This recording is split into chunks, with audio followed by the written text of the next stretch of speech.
The Majority Leader and Chairperson of the Finance and Public Accounts Committee has said the National Assembly will soon call the Accountant General and Minister of Finance to give an update on the recovery of 30 million unretired imprests. Last year, September, the National Assembly passed a resolution which amount at all standing imprests issued to ministries, departments, agencies, and individuals totaling over 30 million be retired by October 31st, 2022. Giving an update on the issue, Honorable Alaji S. Dabo said his committee had a meeting with the Ministry of Finance and the Accountant General's office at the end of October regarding the latest development on the impress, and they were supposed to appear at the National Assembly to update members, but it coincided with the budget session. But when we began our committee session on the 16th of this month today, the Accountant General and the Finance Minister will be invited to the Assembly to give us the final update on the unretired impress, and there we will know about those who have and who have not compiled, and any action that would be taken will be communicated to the public, Dabo told journalists Friday at a two-day training for the FPAC committee organized by the Westminster Foundation for Democracy, WFD. Honorable Dabo said if there is any reason for some individuals to be prosecuted, that would be communicated to the IGP. Still on accountability, Honorable Dabo also urged the Inspector General of Police to look into the spirit of national interest, disregard all political interference when executing his duties. If the police are quite conscious of their function and mandate, they should act based on laws and not any form of execute interference. I understand the IGP is appointed by the president, and based on that, one will assume that he may be tempted to dance to the president's tune, but he should understand he is a public official and executing his duty should disregard any political interference, even that of the president, he added. The National Assembly has the power to compel the IGP to investigate matters of public interest, even where there is execute interference, but to avoid all that, the IGP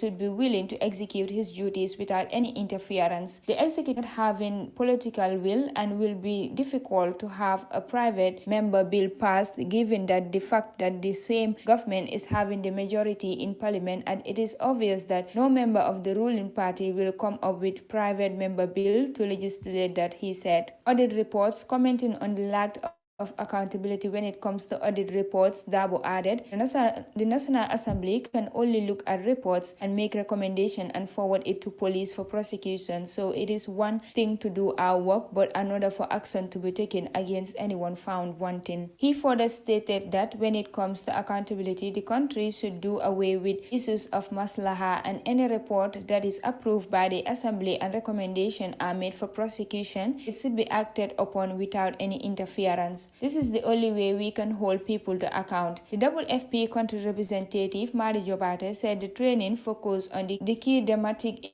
areas of the Foundation's intervention, which is transparency, accountability, and inclusive. Mr. Jobate said the WFD has drafted a program in which they want to bring experts in different areas to expand the Foundation's horizon in terms of connection, impact, and the value of enhanced accountability. I had a conversation with the Minister of Finance who expressed the government's interest and commitment to accountability, he said. He expressed gratitude to the National Assembly for the good relationship they continue to share with his foundation. At a political gathering in Jambur on Saturday, the 15th of October 2022, the party leader and Secretary General of the United Democratic Party, ANM, Ousainou Darboe, called on the National Assembly to ensure the Attorney General takes necessary action against all those who fail to retire their impress. The party leader, during his speech, said that non-retirement of the impress amounted to conversion stealing, which in itself is a criminal offense. The party leader's remarks were carried by newspapers on the 18th of October 2022. On the 20th of October 2022, instead of formal comment from the Attorney General's chambers as the chief legal advisor to the Gambia government, the presidency took it upon itself to respond on the State House social media page, stating that